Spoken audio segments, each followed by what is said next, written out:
Aviator. Rusha ndege, ushinde. Wapi utatua? Uamuzi ni wako. Aviator inapatikana kupitia pmbet.co.tz.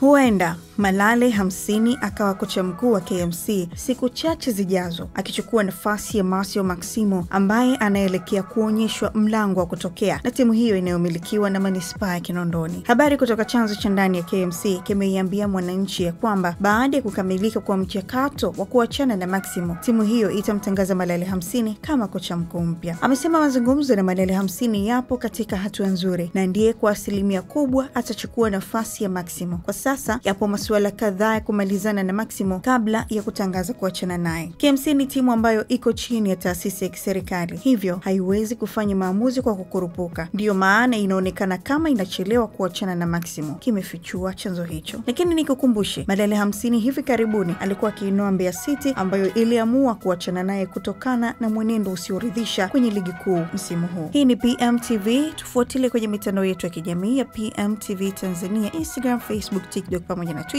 Lakini vile vile naenda kujisajili pmbet.co.tz ili uweze kujishindia magari aina ya Toyota AC pamoja na Toyota Harrier kwenye promotion zake tofauti tofauti zinazotoa pesa pamoja na magari kila siku.